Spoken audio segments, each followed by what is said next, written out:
Hey winner, welcome to Red Hot Mindset. I am so glad you're here with me today. I'm so glad you chose to tune in. Hey, do me a favor. If you've been with me for a while and you've been enjoying these episodes, would you head on over to iTunes and share a review? It's a great way for others to find the podcast and to be able to add it to their library. Today we are in the midst of our 2020 Boston Mom Runners series. And today is a really special guest. I'm excited to share her story with you. She has a multifaceted story and a lot of really great tips that she shares along the way. So I really hope that you tune in, you hear those nuggets, and you do something with them. Okay, all you runners, how would you feel if you were able to cut 1 full hour off your marathon time between your first and second marathons? I mean, seriously, that would be awesome, right? Well, today's guest did just that to qualify for the 2020 Boston Marathon. Now, I will tell you, it wasn't easy. She struggled even getting into running at all, but she suffered a nasty IT band injury in training for her first marathon. Jennifer Hayworth has worked as a hairstylist in Eugene, Oregon for the past 18 years, and 14 years ago, a farmer came in for a haircut with her. Long story short, they fell in love, got married, had 2 kids, and currently live on their family's 6,000-acre, fourth-generation grass seed farm in Harrisburg, Oregon. She still continues to work part-time as a hairstylist. Her husband farms, and her kids are ages 11 and 8. She enjoys running, CrossFit, adventures, traveling, and also the solitude that comes with farm living. It's a beautifully balanced life. Today, Jen shares what changed and made the difference between her first and second marathons, and I think you're going to be surprised by what she says. We talk about prioritizing training and how she was able to do that with 2 small kids at home at the time, and we touch on just how important mental training is. You hear me talk about that all the time, that training your mind is just as important as the physical training. Today's chat will prove that once again, so let's dive in.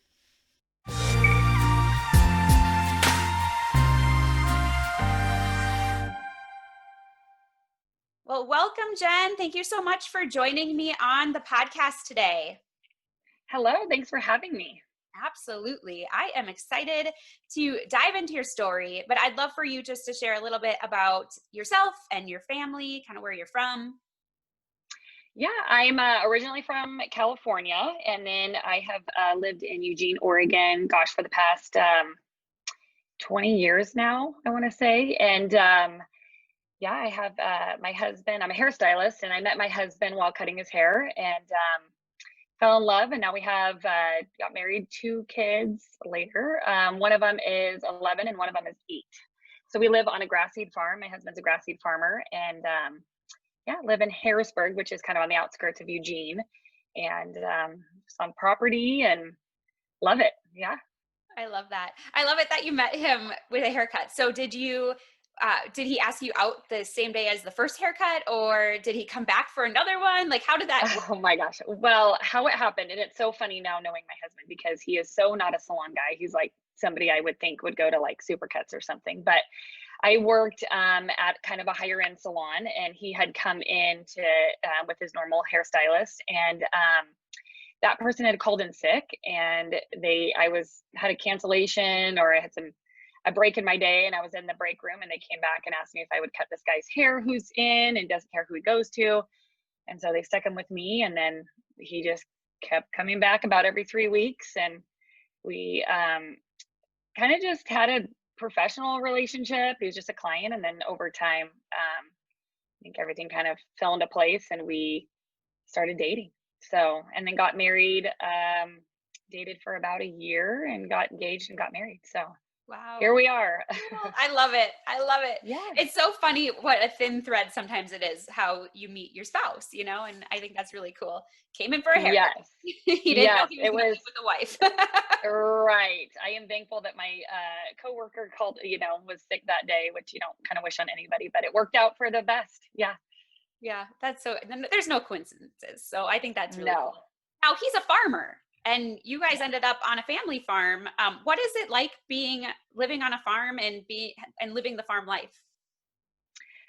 Well, I think that when I was cutting his hair, I thought that, in my brain, I'm like, it's, a pumpkin patch, or it's like, has animals, and what's it like? And it's a grass seed farm. So it's just a lot of fields of grass, really what it is. And I think we have about 6,000 acres of grass fields.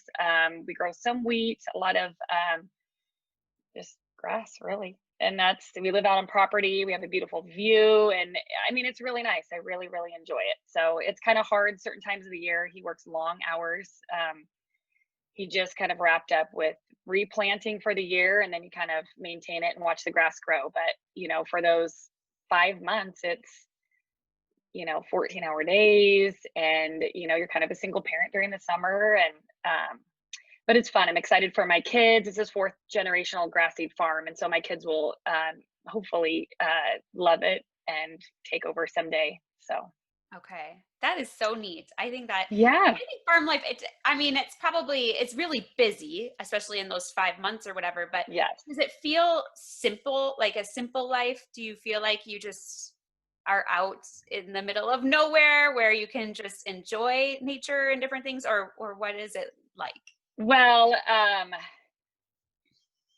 I live about 20 minutes from town, so we're not like super isolated or anything. And I actually have a ton of friends out here who all have very similar lifestyles. I have my best friend is also a farmer's wife, and so we've kind of like through the years just kind of tag teamed, and just kind of we've gone on vacations during the summer together when our husbands can't be there, and just really helped shuttle kids. And I don't have any family here, and she has some, but we just kind of make it work with who's around, and it's a lot of fun. But I grew up on a cul-de-sac in town, and there's parts of that I just love, and that you can go play with your friends and play basketball in the street with the neighbor kids. And I'm kind of, there's the good and bad of living out in the country, but it is beautiful. It's peaceful, quiet. We don't have close neighbors, but it's great.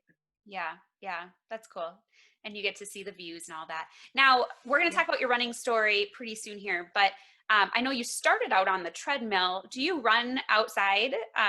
Do you run? And if you do you feel, is there ever any fear of the seclusion and feeling alone? Or what are the safety measures Yes. that you take when you Yep. run? So I never run out here ever. We live on a 55-mile-an-hour road. It has no shoulder. People out here, there's accidents all the time because they, aren't looking, paying attention. So I do not recommend running out here, and that's kind of the reason why I started on the treadmill. My mom gave me her old one. In our previous house that we lived in before this had very low ceilings. And so my husband actually couldn't even get on the treadmill if he's 6'4", and his head would hit the ceiling. Okay. So I'm 5'4", and so I was able to run on it. But yeah, it was just kind of like do what you can, and it's what I had. And I knew a few other runners in town, but I didn't have like a community of runners that I met up with, or a training schedule. I mean, I literally had no idea what I was doing. I just kind of got on the thing, started it, ran, and kind of started from there. Yeah, that's cool. So now Yeah. let's talk about your running journey. When did it begin and how did it start for you? Because I know you have a really cool story. Yeah. So I never really was a runner before. I mean, I did some track in high school, never really ran outside of there. But um I had, let's see, my daughter, I gained about 85 pounds. I had gestational diabetes. It was really hard to get the weight off. And then I had my son 3 years later. And also, again, I gained 85 pounds like both times. And he was almost a year old. I had a couple friends that had trained and done a half marathon, and just saying how amazing it was. And I was like, it just sounds really neat. I wonder if I could do that. And so I, signed up for a half marathon before I could even run.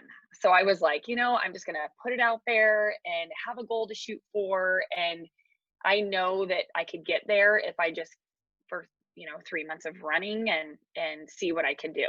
And so I just jumped on the treadmill at night after I put my kids to bed. And I just, time was limited for me, and logistically living on a busy street. So I just put my kids to bed at night and I would just jump up on the treadmill and I'd run for 5 minutes is all I could do.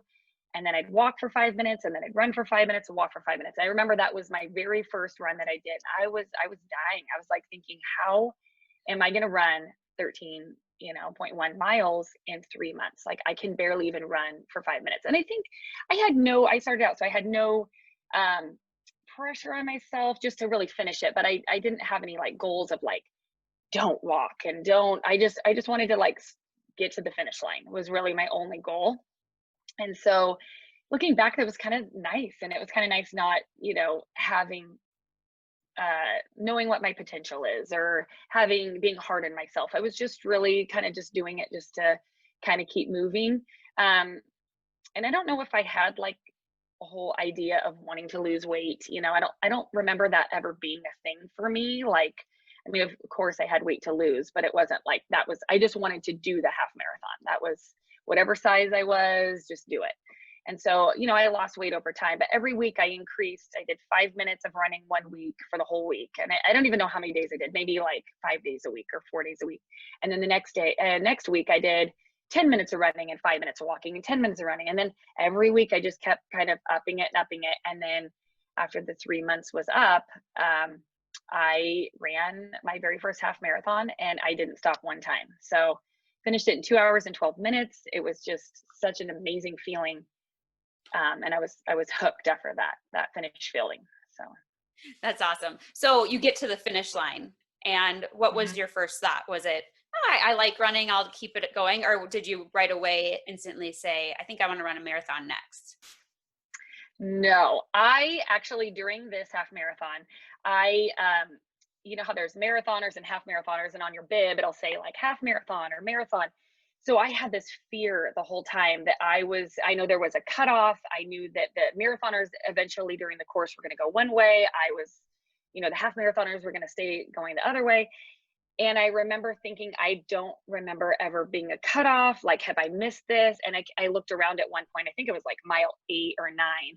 And I just remember everybody around me had a marathon bib on. And I was like, oh my gosh, I am in the marathon. Like, how? So I kind of panicked. But no, crossing the finish line, it was so amazing. But I remember feeling like this was all I had. And I looked at those people that ran marathons and I'm like, that is so impressive. But how do they do that? Because I just couldn't imagine running more than that. It was all I had. Yeah. So no, it was never at that point a goal for me. I was like, I don't think I could ever get there. Yeah, that makes sense. And we're going to find out how you got there. So you had mentioned that you had struggled a little bit with postpartum depression. Now, when you took up running, was that a form of therapy? Did it help you through that struggle? Or what were some things that you did as you kind of maneuvered through that journey in itself? Yeah. Both my babies were colicky, they cried nonstop. I mean, I always just felt like pregnancy was hard for me. And then they're like, okay, you had a hard pregnancy, you're gonna have an easy labor. I mean, I threw up every day for 9 months, C-section, horribly colicky for like another 9 months. I mean, it was just such a struggle and not having family in town and anybody to really like relieve me. And it was just like, I felt, um, like running was my therapy and it kind of still is. And when I talk to other people that run, it's like we all have something, I think it's therapy for everybody. It's I don't know, it felt good to do something for myself and have a goal, and it was just outside of being a mom and outside of being a wife and outside of my work, and it was just something that like it was a form of suffering, but it was suffering that I chose for myself, that I could do, that I could accomplish something. I liked that part of it. So it really did help me through, that dark time of just raising kids and just struggling. I mean, it was hard. Yeah. Body image issues. And, I think that a lot of women go through that after they have kids. It's like you lose yourself. You don't even know who you are anymore. And you just, you're just trying to do the best you can. Right. Yeah. And running is a lot of things. And I love hearing what running is to everyone because it is different for everybody. But I think you're right. Everyone has a similar story in the fact that they started Mhm. running for a reason or for something. Right. And it has Right. become therapy in different moments of our lives. And I think like for me, it's transitioned from a hate of it to a Yeah. control to a joy to now goals, so it's always, it's Right. how it does transition it too. So that's really neat. Now, your first marathon was in 2018. Right. I know you struggled a little bit with injury as you were training for it. Tell us a little bit about that. Yeah, so actually I had set in 2018 to do the Eugene Marathon. I had already signed up for it. I had registered, and I was going on a girls' trip to Texas. And I'm like, hey, the Waco, Texas, the one that Chip and Joanna Gaines at their silos, it was the first year they were going to hold it. It was a week after or before the Eugene Marathon. And I was like, I think this one would be kind of cool to do. Maybe I'll do that one instead since I'll be over there. And so I signed up for that one. Somebody else kind of took my spot for the Eugene one that I had registered for. And then I had ran into IT band problems. And I think that, you learn something every single run that you do. You learn about training and nutrition and things you didn't do right and things you did do right. And so I felt like I probably overtrained. I was doing CrossFit at the time, and I so I was doing CrossFit, and then I wanted to take up running, and I wanted kind of it all. So I was like, I'm going to do running 5-6 days a week, and then I'm going to then run a ton on top of it. These marathoners probably run a ton of miles, right? Well, Right. that's what they do. They don't do other things on top of it. So I think that I was doing too much all at one time. Looking back on it, yeah, I just wrecked myself. And then once you wreck yourself with an IT band problem, it's like I couldn't figure out how to get rid of it. And so I would rest, or I would bike, or I bought 10 different pairs of shoes, and then I would Google something. Oh, if I did this, or gosh, one time I was like, I think that I'm driving and I'm sitting in my car weird, and so maybe that's causing it. I mean, literally, I picked apart every single thing I was doing, and I watched running videos on form and just everything. And so I'd actually only trained to 14 miles at the time, which is very low. Uh-huh. And I contemplated just just doing a half marathon instead of a marathon. And I'm like, I'm just going to do it. I'm just going to see what I can do. If I have to walk some of it, that's totally fine.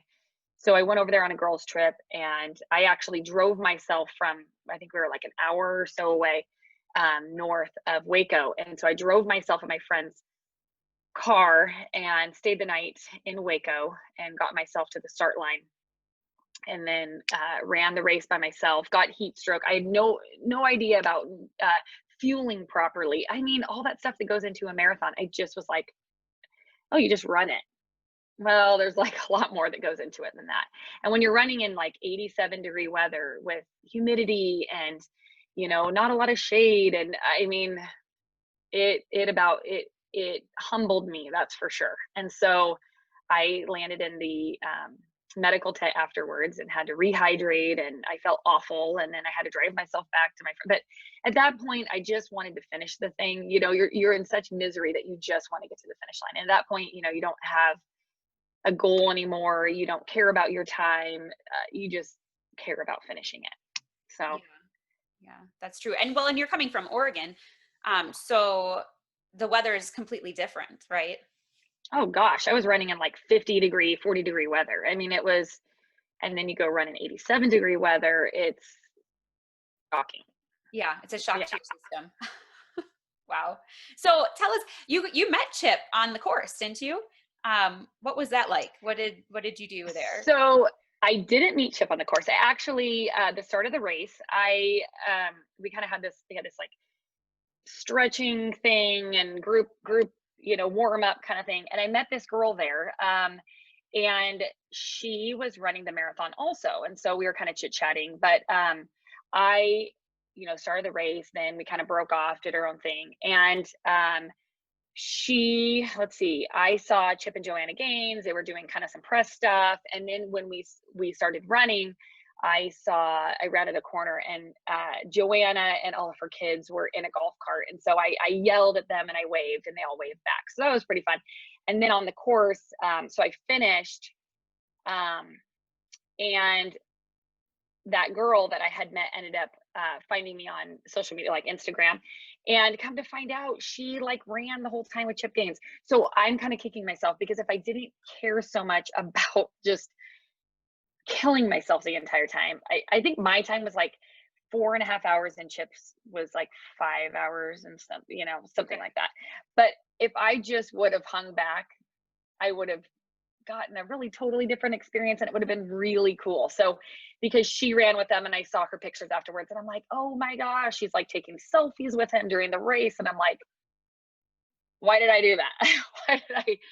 why did I care so much about my time? I feel like I learned a lesson that way too. That's like sometimes it's all about enjoying the process rather than just this goal, and you're just getting to the end for the time.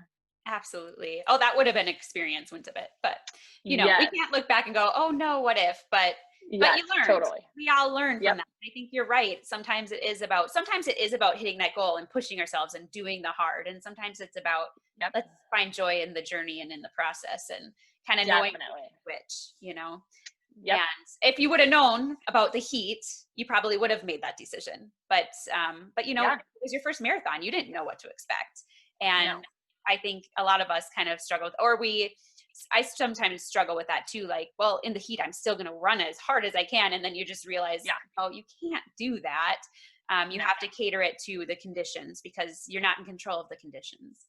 Right. So at the finish, you were probably feeling really miserable, obviously in the med tent. Did you have thoughts of, I need to do this again? Or did you have thoughts of, I'm never doing this again? Oh my gosh. I was like, I am never doing this again. I literally have felt like this after every marathon I've done. Yeah. Every marathon, I'm like, oh my gosh, I'm never doing another one. Like this is, it's always painful. You're always pushing yourself to your body's limit, and it's just mentally draining. And you just always kind of feel like, "No, I don't want to do that again. But then it's like labor. You just are like, yeah, maybe it wasn't that bad. I can do that. I always equate it to having a baby because Yes, we forget totally. about It it too really fast. is. Yeah. But we put ourselves through all this. My husband always is like, why do you put yourself through that torture? I'm like, I don't know. I And don't know. so I right know. after my last one, he's like, I don't believe you. I'm like, you're right. It's not. I But know. so Yeah. you did end up doing another one the year later. Yeah.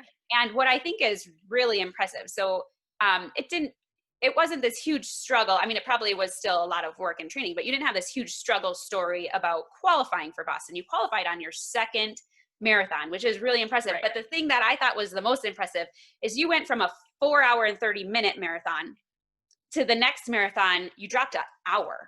You went down to Right. 3:51. So what I want to know is what made this drastic difference when you decided to train for Boston or to qualify for Boston? What was it? I mean, what made you drop that hour? So, first time around, I was doing CrossFit, right? And then I was running way too much on top of it, pulling doubles every day and doing all this stuff. Well, the second time around, I'm like, you something has to give. You can't do that much volume. So I'm like, I have this book called Run Less, Run Faster. Okay. And I've heard a lot about the 3-day week training plan, just very low mileage. And I'm like, I think that my body would handle that a lot better. Let's give that a try. And so I did CrossFit 5 days a week still. And I ran one 5 miler a week, a 4 miler, a 5 miler. Those stayed the same every week. And then I did one long run on the weekends, and that went up by 2 miles every single weekend. And I did a lot of mental training during that time, more than, I had the first time. So a lot of positive self-talk. I just believed that I could do it. I knew that it was going to be hard. I accepted that. I wasn't like fearful of it, or, you know, um, I read a book called Girl Stop Apologizing by Rachel Hollis. And she said, write a letter to yourself. I got a bottle of champagne. I wrote Boston 2020 on it. And I wrote a letter to myself because I think on race day, we're always so freaked out. Did we train enough? Did we prepare enough? Can we even run? I mean, we all have these doubts, right? So before, when I wasn't in a state of panic, I wrote a letter to myself and just said, like, you can do this, and you've overcome a lot in your life, and just, colicky babies and just everything. I was just throwing it all out there. Anything I've overcome, I put it in there, and that you've done the training, you can do this. It's going to be hard, but and I still have the letter to this day, but I read it the morning of the marathon, a letter to myself from myself. And then so yeah, I just followed this plan. I knew other people that were running marathons, and you see people running 70 miles a week, and I just had to really not get sucked into it because and doubt myself. I was trying this thing. I was staying very healthy during it. I didn't have any IT band problems. I felt strong, and I just kind of had to trust the process of it and not veer from that. And so that's what I did, and it really worked out, and I believe in it. I really do. To this day, I'm like, that was the best run that I've had, and I trained the least out of everything. Isn't that interesting? Now I've heard of Mhm. run fast or run less, run faster. Yeah. I haven't read it yet. But it is interesting how sometimes as runners, we're like, no, we have to get the miles in. We have to have this many days and this many miles. Right. And we're so focused and rigid on that, where Yep. sometimes it's not about the miles, it's about the quality Right. workout, right? And so do you still Mhm. train that way, or have you changed it a little bit? Or So this last time so in that book, Run Less, Run Faster, there was like a beginner 3-day a week Boston Marathon plan. And so I did, um, what would you call it? There was like a beginner and then more of an, I don't know, a harder one or whatever, but I did that one. And so it was a little bit more mileage, but it was still 3 days a week. And so I stuck with that, but I didn't do better. So I'm still like but the difference is this time around what I did. So the first time when I qualified, I continued doing CrossFit 3 days a week. I mean, it's a lot of high intensity, Mhm. getting your heart rate up and, strength training. And then I ran those 3 days on top of that. Well, this last time I did only 3 days a week of CrossFit. And then I ran 3 days a week, but my mileage was a lot higher. Okay. So I'm still like kind of playing around to like what works, what doesn't work. Every race is different. I ran different courses, temperatures were different, elevation, Mhm. all of that. It's just you don't know what you're going to be like on race day or what the race is going to be like. It can just there's so many factors that go into it. So Yeah, yeah, you you're can't right. it's hard to compare. Yeah, for sure. Because you're training differently for the specific regions, the specific seasons, this everything. Right. And how Right. you're feeling, what your goals are, all the things. You have to Mhm. cater your plan toward those things. So now you've run Right. 4 full marathons, and Right. between your first and second, or maybe it happened before your first, but when did you start having the idea of, hey, I want to qualify for Boston? Crazy as it sounds, my first one that I was training for when I knew I was doing Eugene, I was signed by for Boston. I'm just one of those people that like when I'm going to do something, I just kind of go big, like have a big goal. I feel like you can kind of do anything that you want to if you put time and effort into it. If you're consistent, if you're you know kind of what you get out of it, what you put into it. So I kind of always had that goal too in the beginning, and then I was like, I got to shave off an hour off my first marathon time. Like that's just crazy. I don't know, but I was like, if I do things differently, I learned a lot about fueling, and I talked to other people, and it's like, I think I might do this. I just had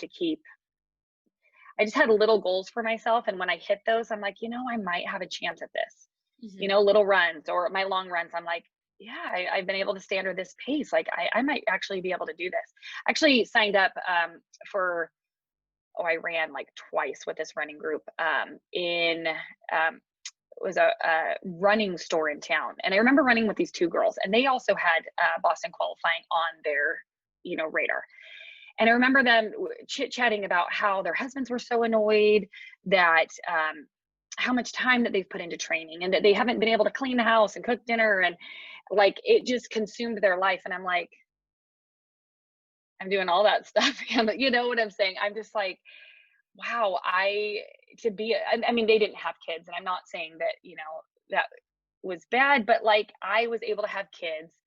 It didn't affect our life. We had dinner together every single night. My house was still clean. So I was like, wow, I shouldn't be so hard on myself. I'm actually doing a lot on outside of training too, that really is tough. It's difficult. Yeah, absolutely. And you don't even know. what it's like. If you don't have kids, you don't know what it's like having kids and No, still doing something, because you have all these different activities. Well, your kids were really young when you were training the first time. They were, right. what were they, 3 and 1? No, 4 and 1.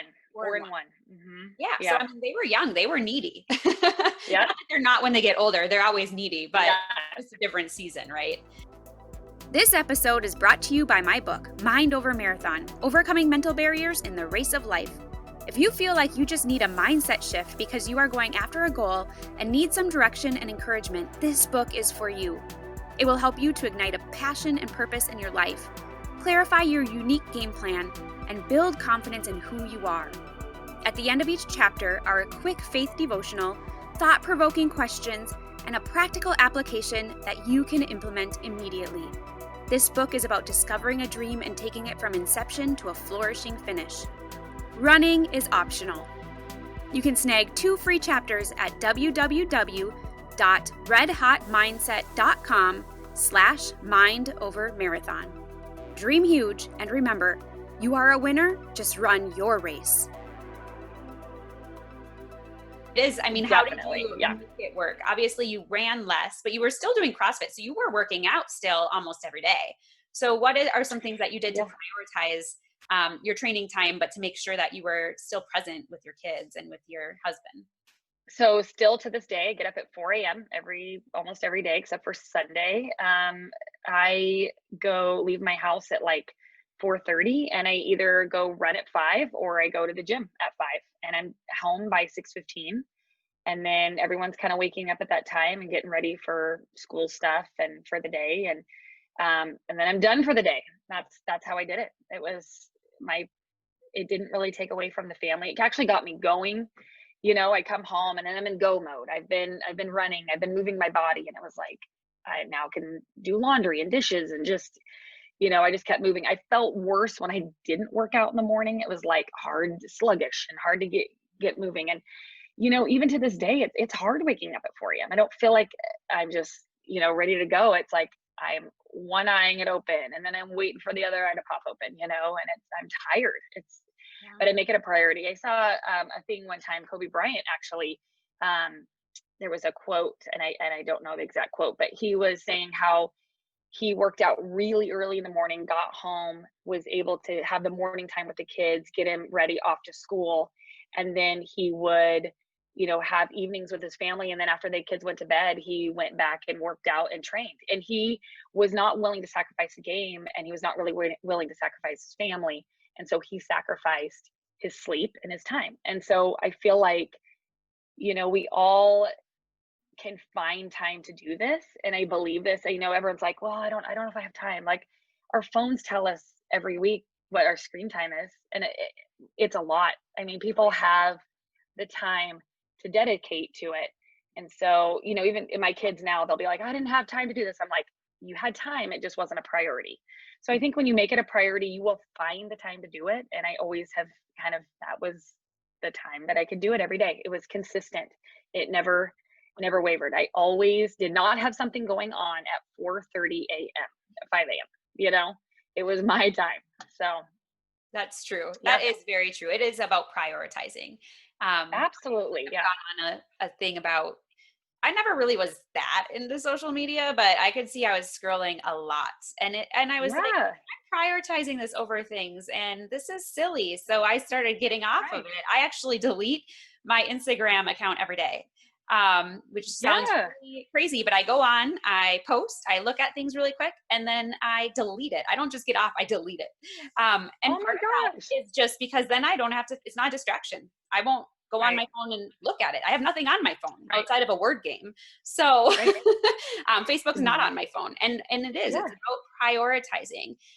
So Mhm. I hate it when people say they don't have time. Well, and if they don't have the time, then it's like, okay, so what is taking up all your time?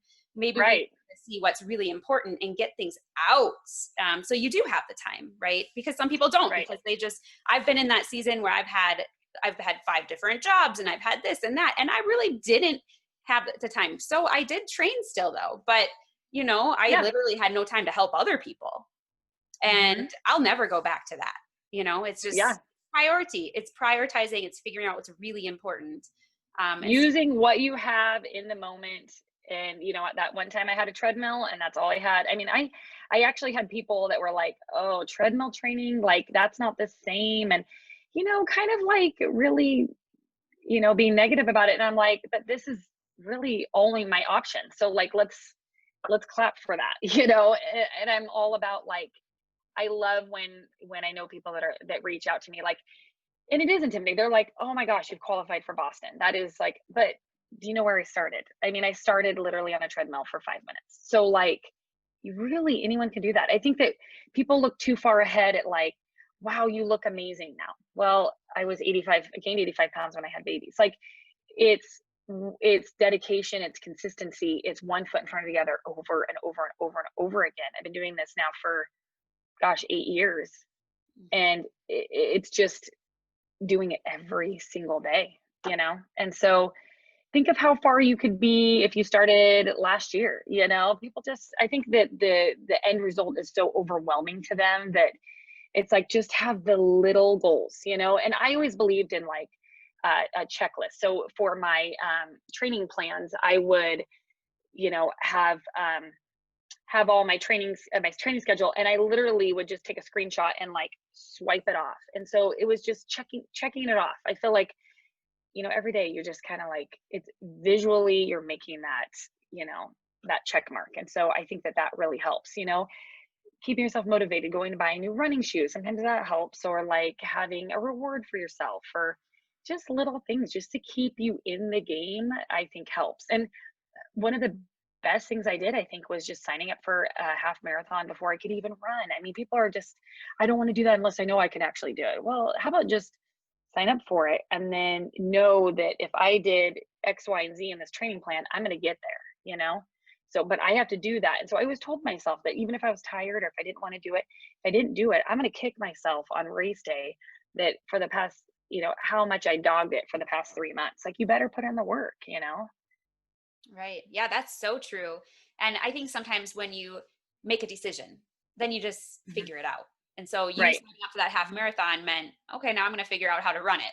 And then you Right. started doing those small goals. And I think that's important because sometimes, like, the Boston is a huge goal, but if you don't have things along the way to get you there, or little stepping stone goals, I like to call them, you're not Yeah. going to stick with it because it's going to feel way too lofty and you're going to get Yeah. frustrated. You have to have those Right. small wins and the small goals in between. So I totally Yeah, agree. and my goal though was to qualify for Boston, right? It wasn't even to go to Boston. I actually wanted to qualify, and I told people, but I don't really care about going. I just wanted to say I qualified, right? So after I qualified, I'm like, that was the hardest dang thing that I have ever done, and I'm going because that was so hard. Yeah. So after, it's like you say that before you do it, but then when you do it, it's like, oh my gosh, I have to go. Like that, not everybody can do that. I worked really hard and I made it. And so I better take that opportunity. Yeah, absolutely. What does when you were training for Boston, working to qualify for it, what was the meaning behind it? What made it so special for you that you wanted to qualify? Well, I just think that like, you know, um, starting, I just always think back to like where I started and I'm like, wow, I've come so far. Like that means something to me to make it from running 5 minutes to I could go to Boston. That is so meaningful. That is huge. That is like the pinnacle of, running for a lot of people. It's like a very hard race to get into. And, I just was like all about it, at that point. It was, yeah, Yeah. I just wanted to do it. I don't know. Yeah, there's definitely something special about Boston. And it does mean Yeah. something different to everybody because everyone has their own journey to get there. And this would have been your first Boston 2020. Yeah. And Yeah. it was exciting. Obviously, we're in the midst of overcoming a pandemic at the moment Hmm. and whatnot. And no one knew what that meant in April. So Right. obviously, it was a huge scare. There was a lot of fear behind it. But when it got postponed, I still had a little hope because I'm like, this won't last that long. I know. Right? Right. But then as things kept going, I thought it was probably inevitable they would cancel it. But it was still a shock to the system. What were your first reactions when you found out it was canceled altogether? Um, yeah, I just kept like hanging on to hope that maybe it wouldn't be canceled and maybe this wasn't so bad. And I just kind of deep down knew it, but it was just kind of like, I just like ripped the band-aid off. Like it was just kind of like waiting around for it to happen. Like I just kind of was like, just tell us, like, this whole waiting for it to. And I guess what was hardest for me with the whole entire thing was, uh, they're based out of Oklahoma, but I was communicating a lot with them. There was, let's see, how many were there? Was like 13 of us that were going to be going over to Boston. I had rented a houseboat on the Boston Harbor that we were all going to stay on. Like it was just going to be one big fun, party, getting to know everybody. And I chatted with these people online, but I'd never met them in person. And we were talking about Boston every day. I mean, I was watching documentaries and I mean anything. I looked up restaurants, and so I was just like everything kind of my airfare was paid for, the housing with the houseboat, like everything was done. And I was just like, I hope it still happens. And then I just knew it wasn't going to happen. And so you're reading you're reading blogs and forums and stuff, and it's like everyone's kind of like, what do you think they're going to do? And I think everybody knew deep down that it probably wasn't going to happen, but it was in it was such a disappointment, and it kind of I felt guilty, um being so disappointed because of everything was going on. People were, dying, and it was scary, and then I'm like, my race, but really, I mean, I felt like I had to internalize it a little bit, just because, and be quiet about it, because I felt guilty about how I felt about it. But yeah, it was disappointing. Yeah. Well, when you work so hard for something Hmm. and you finally have the victory, and then you're going to have essentially the celebration and it doesn't happen, it is devastating. And I Right. think it's okay to have that grief and to have that like kind of selfish feeling because you worked so hard for it. And I get it, because I was kind of Hmm. the same. I'm like, well, it's not the end of the world, right? Even though for me it felt that way for a moment. Right. But it's still really disappointing. I looked at, my boys are competitive gymnasts and they lost out on state, regions, and nationals. Yes. Hmm. And to me, that is my nationals. Boston is like a nationals, or a Super Bowl of running in a way for all of us common runners. So we lost something. I saw my boys Right. go through it, but I went through it too. And so it's okay. I think it's okay to have those thoughts. And obviously, yes, we want to look outward, and it's not the end of the world. It'll be okay. But in the moment, Right. it's hard.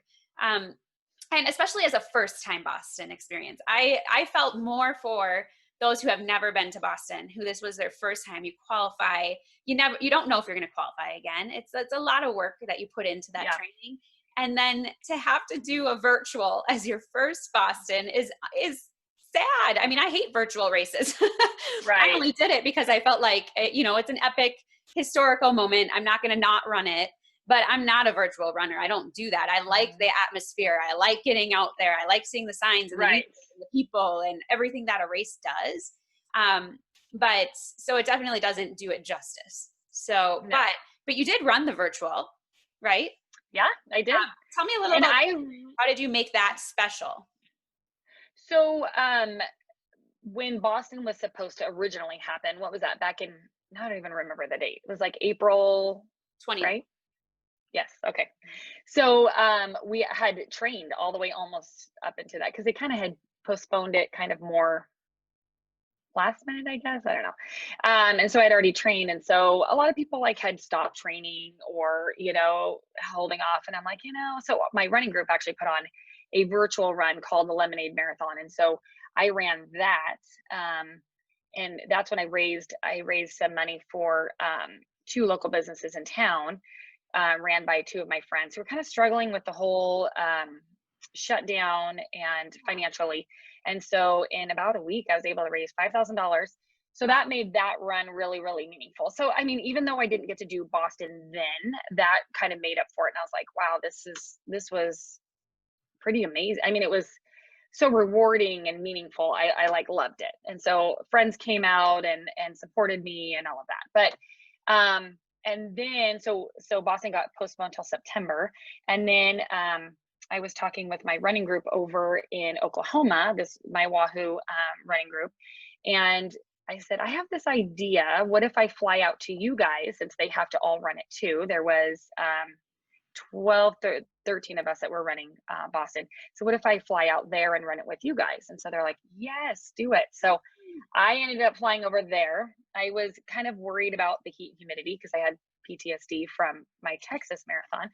But I flew out there and I just wanted to enjoy it. I didn't really, I guess, didn't have a time goal, but I guess I kind of maybe did. I think we always want to do as well as we've done before, if not better. You know, you never really want to do worse, but I also wanted to enjoy it. I was looking forward to meeting up with all these people and making something out of it. So that was a great experience too. So I feel like these two, you know, the lemonade run that I did in April and then this one, I mean, I still haven't done, you know, been to Boston.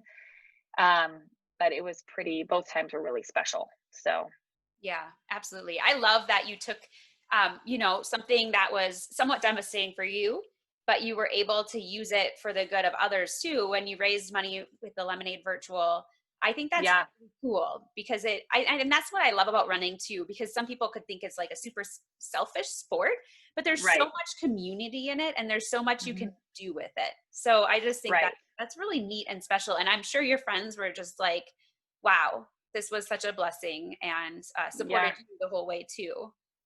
Yeah, and it was I am a hairstylist, and so it was actually my salon owner. She had just taken over the salon. She had remodeled it. She was a single Oh, mom, and we had, I think, stylists or two leave during that time because they couldn't pay the rent. Well, then she still has to pay her rent at the building. So she had she was like, "Oh, I hope that, you know, I can survive this, and this is really difficult." So I was originally just going to help out with one business, my CrossFit gym owner, who was also struggling.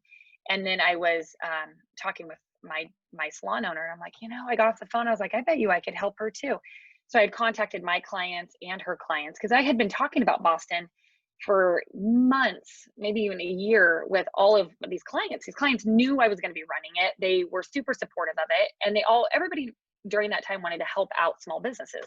So I sent out an email, hey, would everybody, you know, if you want to help, have a way to help out our small business, if you want to donate to my lemonade run, it'll go towards salon owner. And so I sat out in front of my salon for an hour, 1 hour, and I was able to raise 4,000 for her. wow. That's I awesome. mean, people were just like car after car after car. And so that to me, and that marathon was hard. Every marathon I run is hard. But at the end, I was just like, you know what? If I get to the finish line, I get to go drop this off to her. Like that was going to be my reward afterwards. And it was so awesome. It was just, she wasn't expecting it. And I loved it. I loved that everybody came together, and it was amazing. That is awesome. How cool. I just think that's so special. You know, 2020 Boston would have been special for you if you were there. Yeah. Why do you think that would have been considered a victory run for you? Going to Boston, you mean? Yeah, being there. I, you know, and I think about it now, and I'm like, because I say I'm never going to run another marathon again. Like I still say that. I ran it like 2 weeks ago or something. Right. So so now I'm like, I still got to get to Boston. You know, even though that was the virtual Boston, I'm like, I still have to get there. So I kind of, in a way, I'm super sad that I didn't get to actually run Boston this year, go to Boston and run Boston. But I feel like, you know, I was able to help a couple people, and then now my running, you know, career isn't over. Like I probably still will try to keep getting to Boston because I want to be there. I want to go. And Absolutely. I just want to keep having that goal in mind. So Yeah. Well, and we look to the future for 2021. Um, Hopefully it happens. We'll see. If it doesn't happen, you see yourself working to qualify to get there. yeah, and I am just in maintenance mode right now. You know, I feel like this is the marathon training that has like never ended. Oh gosh, Like, yeah, I hear you. oh my gosh, I'm just like every time just like, okay, I got to keep going. Okay, now we just keep going. So I just feel like I've just been in marathon training for a couple of years. So I actually have taken about 2.5 weeks, 2 weeks off of running, just doing my CrossFit. But I'm just going to keep doing maintenance mode, have a long run on the weekend. And then, because it's always hard to start all the way over again. So I just kind of want to stay somewhat in it. And then I don't know. I would love for it to happen next year in 2021, but I don't know. So I kind of, probably because I don't want to get my hopes up and get let down again. So I'm just gonna kind of wait. But if I do another run next year here in town and then qualify again and then maybe do Boston 2022, I don't know. Right. But eventually I kind of probably want to get there. I want to experience it. I've talked to so many people that have done it and it just sounds so amazing. So Yeah. Yeah. There's nothing like it. I definitely say you got to get there for the experience. yeah. It's special. It was not my favorite marathon. I'll tell you, I Oh, have a favorite. Actually, St. George Marathon in Utah is my favorite, but for many, many reasons. But Boston is my most special yeah. of what it took Yeah. to get there, So, Yeah. and I definitely want to get back to experience it the way a first timer experiences it, and Yeah. we'll get there. And, I think just knowing that we can run and that's something that didn't get canceled. It wasn't taken away from us. We're able to do what we love. I think that was special in itself. Where a lot of other people weren't able to do what they wanted because they couldn't get into the Yeah. gym or they couldn't get into wherever they needed to be to train. And that's something that I try not to take for granted. So Yeah, I like the quote, like how you do anything is how you do everything. And I forgot who said that, but I just kind of felt like even though it was disappointing, even though it was a virtual, even though I had to run in town, or then in Oklahoma, it's like you just kind of whatever hand you're dealt, you just do it the best you can with your best of your ability. And you just show up, that's part of it, and just do it. So I just feel like I'm just proud of everybody that kind of ran that virtually because that's really tough to do, and especially during a pandemic and with life and kids and school and work and businesses. It's just so much added stress. And then you try to keep your head in the game. It's even harder. yeah, absolutely. Virtual is tough for regular races of 5K, whatever. I just run them. Yeah. I run them, but a marathon, I have never done a virtual marathon. I'll never do another virtual marathon. Yeah. That's what I say. But Yeah. but it is a hard thing, especially when you're out there Yeah.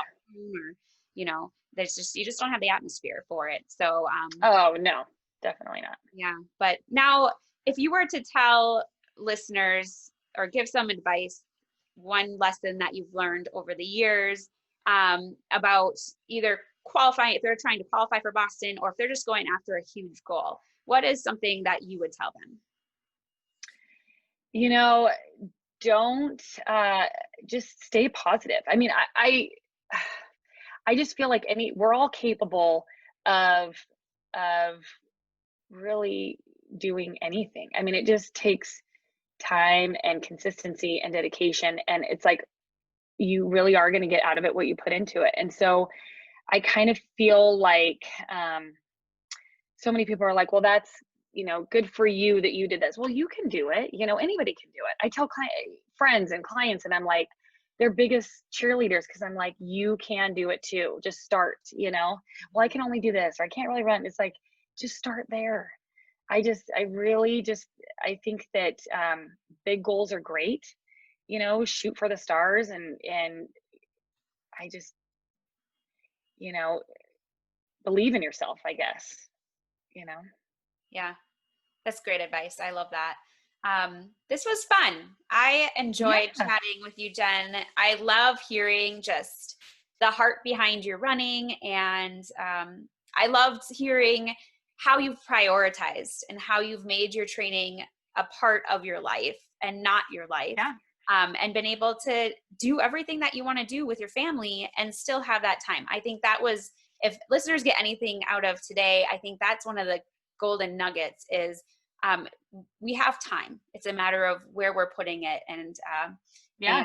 how we're prioritizing. So thank you so much for being here, Jen. Yes, All the thank best. I you. hope to see you in 2021, but we will see what happens, right? Oh, I know. We'll see what happens. Thank you so much.